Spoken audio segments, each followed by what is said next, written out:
शुरू करते हैं।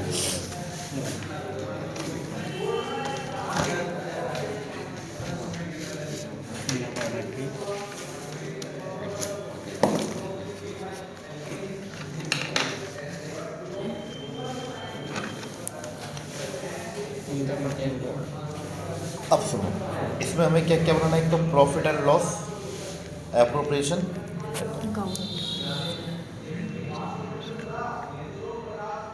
तो ये बताना कैसे बनेगा ये? ऐसे तो बनाते हैं, बताओ। ये कौन सी साइड है डेबिट और ये कौन सी साइड है? क्रेडिट पर्टिकुलर्स, पर्टिकुलर्स अपना आप लिख लोगे। तो मैं बताऊं, इसमें क्वेश्चन में नेट प्रॉफिट दे रखा है, ध्यान से देखो। जी। दे रखा कितना दे रखा? अरे बताओ यार कितना 3,000 कहाँ है 6,000 दिखे हैं नहीं नीचे वाला दे। 10,000 है। 6,100 रुपये दे रखा है 6,000 वेतन देने के पश्चात और पूरी इंटरेस्ट ऑन कैपिटल। हाँ, ओ और दोनों की सैलरी किस किस को मिल रही है, जरा देखना एक बार। एक को कितने एको बैको ए बी कितनी कितनी मिल रही है? 900 900। 600 ये रहा। अच्छा बताइए, अगर सैलरी देने से पहले की बात करें तो फर्म को प्रॉफिट कितने रुपए का है? 7600। मुझे 7600 लिखना है यहाँ पे। किसी भी पार्टनर को salary, interest on capital, commission देने से पहले जो प्रॉफिट था ना, वो लिखना होता है यहाँ पे, ध्यान रखो इस बात। और अगर तुमने दे दिया तो क्या कर लो, उसमें वापसी ऐड कर लो। माइनस किया तो उल्टा कर दो, क्या कर दो? ऐड क्या लाइन नहीं, हम तो 6100 ही लिखेंगे। लिख लो फिर, कोई दिक्कत नहीं, यहाँ तब भी आएगा। अगर तुमने यहाँ पे 6100 लिखा, फिर यहाँ सैलरी मत देना क्योंकि दे चुके। क्या बोला मैंने? समझ में नहीं आया। अगर यहाँ पर 6100 लिख अगर तुमने यहाँ 6100 रुपये लिख दिया तो फिर यहाँ पर प्रॉफिट, सैलरी तो यहाँ सैलरी मत लिखना क्योंकि सैलरी माइनस हो चुकी है, सैलरी दे चुके हैं। इसमें लिखा है क्वेश्चन में, सैलरी देने के पश्चात 6100 रुपये का प्रॉफिट हुआ था। ठीक है और अगर तुम्हें सैलरी यहाँ दिखानी है प्रॉफिट एंड लॉस अकाउंट के डेबिट साइड में, तो तुम्हें ये सैलरी वापसी जोड़नी पड़ेगी पहले प्रॉफिट के अंदर, तब दिखाएगी। या तो यहाँ दिखाओ या तो वहाँ दिखाओ। या तो सैलरी यहाँ जोड़ दो, 7600 का प्रॉफिट कर लो, फिर सैलरी यहाँ दिखाओ। या फिर तुम जोड़ो ही मत, डायरेक्ट 6100 रुपये का प्रॉफिट लिखो, फिर सैलरी मत दिखाओ क्योंकि सैलरी दिखानी ही नहीं है। फिर नहीं दिखाने, क्योंकि अगर तुम सैलरी दिखा दोगे फिर क्रेडिट के टोटल में से डेबिट का माइनस करेंगे, सैलरी और घट जाएगी। फिर पहले ही घट रही वो 6100 में, समझे नहीं? दो बार घट जाएगी। अब भी नहीं आया समझ में? आ गया बताइए, सैलरी यहाँ 6100 लिखो या 7600 लिख के? 7600। अगर मैंने 7600 यहाँ लिख दिया, सैलरी जोड़ के लिख दिया, तो यहाँ सैलरी लिखनी पड़ेगी पूरा। पड़ेगी। मैं इसलिए जोड़ना चाहता हूँ क्योंकि फॉर्मेट में मैंने सैलरी लिखवा रखी है, में दिखना चाहिए वो। सही बात है। सही है।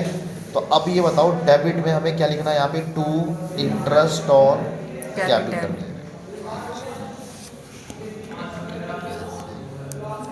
सही है। ए बी सी, कितने पार्टनर फर्म के अंदर? 3। कौन कौन है? A B C. अरे वैसा अच्छा,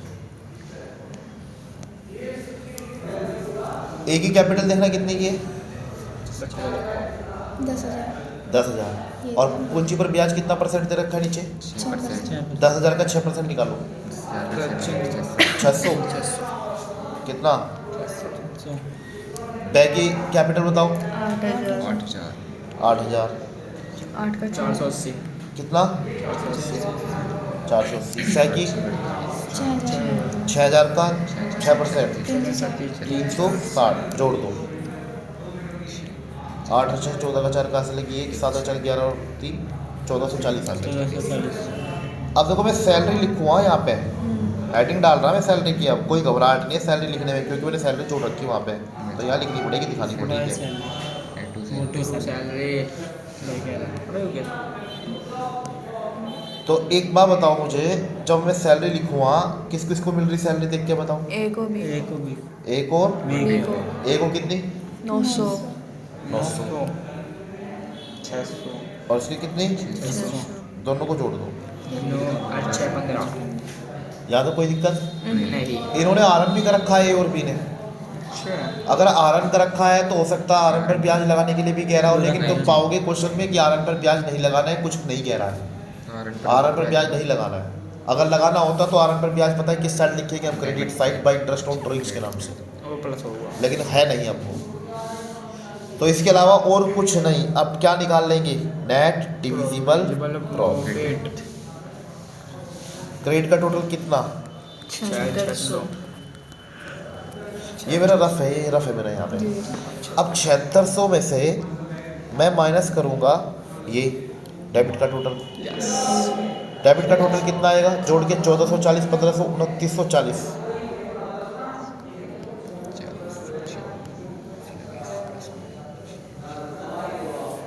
देखो सही घटाया ना, 10 में से 6 गए, 10 में से 4 गए 6, 15 में से 9 गए 6, और 6 में से 2 गए 4। यानी ये 4660 क्या आया, 2 divisible net divisible divisible profit profit transferred to to. एक तो ए के हिस्से में जाएगा कुछ प्रॉफिट, कुछ बी के हिस्से में जाएगा, और कुछ ठीक है। कितना कितना जाएगा, अब से याद रखना प्रॉफिट कितना है, 4660। 4660।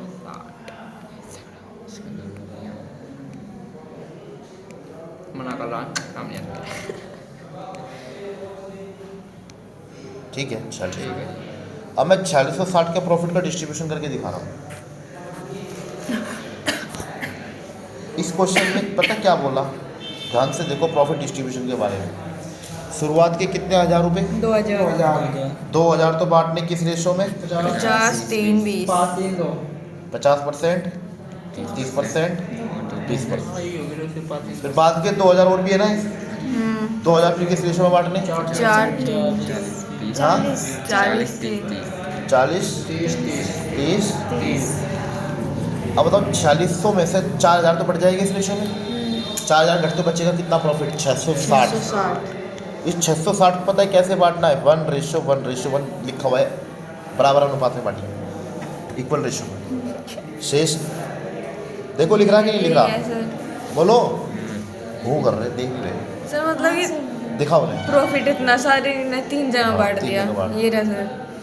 मिल गया। हाँ। तथा शेष को समान बांटना है। शेष तो कितना बचेगा, 660। अब डिस्ट्रीब्यूशन देखो कैसे होगा, ये ए का हिस्सा, ये बे का, और ये से से का। का। ये ए का हिस्सा, ये बे का हिस्सा, और ये से। से का। पहले इसको 1000 में देखो, 1000। ये जो पहला वाला 2000 रुपये ना, इसको देखो, 2000 इंटू ये ए का हिस्सा है, 50% के ना, परसेंट को हटाएंगे, नीचे क्या लिखेंगे, 50 एकम 50, 50 दूनी 100, 2 से काट देंगे। ए के हिस्से में कितने रुपए गए, 1000। 1000। अच्छा। ऐसे किसका हिस्सा दिखा रहा हूँ मैं तुमको, बे का।